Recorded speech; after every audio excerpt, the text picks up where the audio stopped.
Okay, so you've heard the words priest and pastor a million times, right? Maybe you even use them interchangeably. But are they really just different words for the same job? Well, the answer is way more interesting than you think. It actually tells a 2,000-year-old story of how one role split and went down two totally different paths. So let's just ask it straight up. Are they the same thing? It's a really common question. I mean, they both guide communities, right? But if you call a Catholic priest a pastor, you might get a gentle correction. In this explainer, we're going to unravel that mystery and get right to the heart of what separates these two really important roles.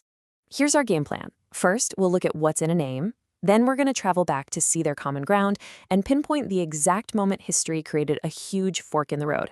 After that, we'll do a side-by-side comparison of their jobs today and wrap up by looking at the wild, surprising challenges they're both facing right now.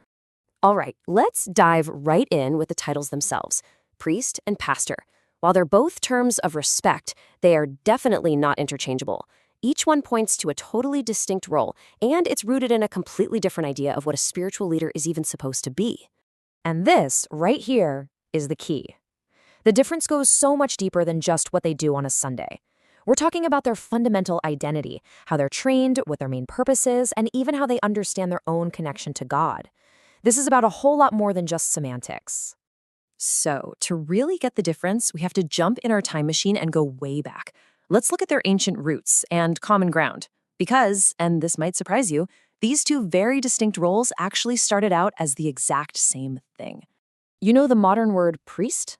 Well, it comes from this Greek word, presbyteros, and all it meant was elder. In the early church, this wasn't some mystical title. It was just a term of respect for a senior, wise leader whose job was to govern the community and make sure they were holding on to their traditions. On the flip side, the word pastor comes from the Greek word poimen, which just means shepherd. This title had a totally different vibe. It wasn't about being in charge. It was all about personal care, tending to a flock, making sure they're fed spiritually, and protecting them from harm. And here's the thing. For the first few decades, words like elder, overseer, and shepherd weren't separate jobs at all. Just like the quote says, they were just different ways to describe the same leader. You might call someone an elder because of their wisdom, and then the next day call them a shepherd because of their compassionate care. Same person, different compliments. So if they started as the same thing, what on earth happened? Well, that brings us right here to the fork in the road. History didn't just kind of nudge these roles apart, it basically sent them down two completely separate highways. Okay, so here's how it went down in 3 big steps. First, early on, the roles were super fluid. But then, around the 4th century, the church got real cozy with the Roman Empire and basically adopted its corporate ladder structure. This created a special class of people called clergy, and that elder role started to morph into a more formal priest. The final massive split came way later with the Protestant Reformation. Guys like Martin Luther came along and said, hey, the leader's job isn't to be some special mediator, it's to be a pastor, a teacher for everyone else. And boom, that was the fork in the road. And that historical split brings us directly to today. So let's put their modern job descriptions head to head. Mediator versus shepherd. This is where we get to see how all that ancient history and theology actually plays out in the real world right now. This table really lays it all out. For a priest, the primary identity is being a mediator, someone who acts in the person of Christ, especially during sacred rituals. Their authority is handed down through this unbroken historical line. A pastor, on the other hand, is seen as a shepherd and a teacher. Their authority comes from a personal calling that's confirmed by their local community.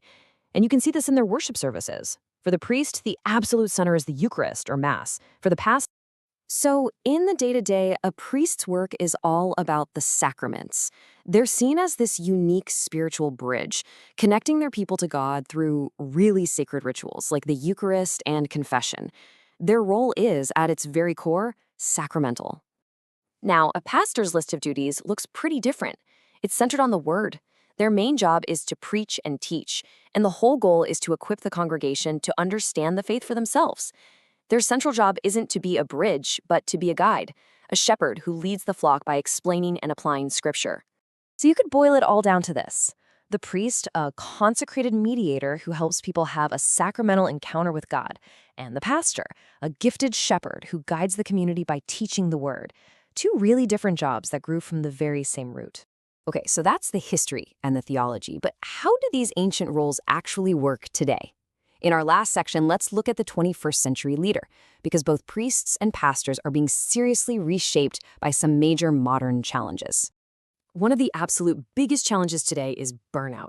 A lot of spiritual leaders, especially pastors, feel like their job description has totally changed. They've gone from being a spiritual guide to being the CEO of a nonprofit.